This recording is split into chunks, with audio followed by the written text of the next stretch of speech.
আমরা বাংলাদেশের নাগরিক, আমাদের জাতি আলাদা হতে পারে, কেউ আমরা চাকমা হতে পারি, কেউ মারমা হতে পারি, কেউ বাঙালি হতে পারি। আমরা ওই ছোট করে সব ভাগ করতে চাই না। আমরা এই পার্বত্য 3টা জেলার জন্য আলাদা করে এমন বিশেষায়িত হাসপাতাল চাই যেন আবার বান্দরবনের একটা মানুষকে চট্টগ্রামে না যাইতে হয়। পার্বত্য 3টা জেলা, এইরকম 64টা জেলার মধ্যে 8-10টা জেলা আছে।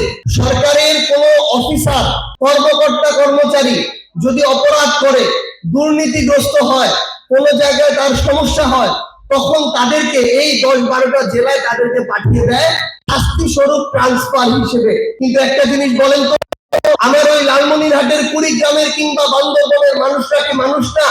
এইখানে যদি দুর্নীতিগ্রস্ত অফিসারদেরকে দেওয়া হয়, দুর্নীতিগ্রস্ত সরকারি কর্মকর্তাদেরকে দেওয়া হয়, তাহলে ওই মানুষটা তো এসে এই মানুষগুলোর উপরে জুলুম করবে।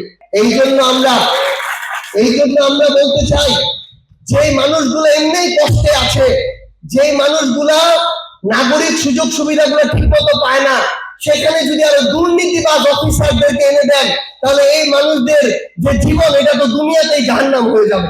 এই জন্য আমরা আহ্বান করব যে কোনো সরকারকে, প্রশাসনকে, যে যারা দুর্নীতিবাজ, যারা ক্ষমতার অপব্যবহার করে, তাদেরকে আপনারা অন্য শাস্তি দিন।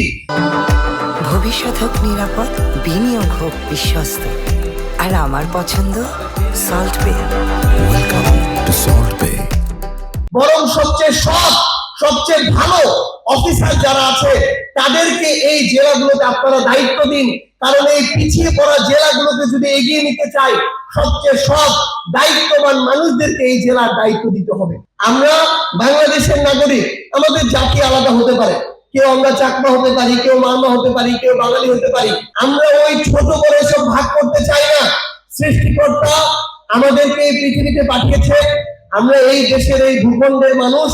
আমাদের এখন সবচেয়ে বড় যে কাজটা, যে মানুষের অধিকারের জন্য লড়াই করা, মর্যাদার জন্য লড়াই করা, তাদের ইনসাফের জন্য লড়াই করা। এই যে বান্দরবানের মানুষের যে কষ্ট, এখানকার সন্তানদের যে কষ্টের মধ্য দিয়ে বেড়ে ওঠা, আমি যদি একদিন এই কষ্টটা না করি, আমি যদি এই রাস্তাঘাট না দেখি, আমি যদি এই মাটি মানুষের অবস্থা না দেখি, তাহলে এই দরদ আমি কোনোদিন বুঝবো না। এটা বোঝার জন্যই আমরা আজকে প্রায় 3-4টা উপজেলা ঘুরে, থানচি দিয়ে একদম নীলগিরির যে রাস্তা, এই পুরো জায়গাটা ঘুরে এখানে এসে আমরা উপস্থিত হয়েছি। আমরা এই বাংলাদেশের প্রত্যেকটা মাটি, প্রত্যেকটা মানুষ, প্রত্যেকটা জাতিকে আমরা মনে প্রাণে ধারণ করি। আমরা তাদের মর্যাদায় বিশ্বাস করি, আমরা তাদের ন্যায় ইনসাফে বিশ্বাস করি। আমরা যে রাস্তা দিয়ে আসলাম, ওই রাস্তায় একটা প্রাইমারি স্কুল দেখলাম।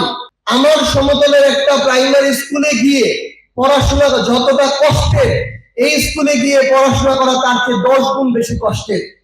তাহলে ততটুকু সহজ করে যেন প্রাপ্য সুযোগ সুবিধাগুলো এই দেশের সরকার আমার এই পার্বত্য জেলার যে ভাইরা বোনেরা রয়েছেন তাদের জন্য ব্যবস্থা করে, এটা হচ্ছে এনসিপি থেকে আমাদের প্রথম এবং প্রধান একটা দাবি। আমার এই অঞ্চলের মানুষদেরকে সুশিক্ষায় শিক্ষিত করতে হবে।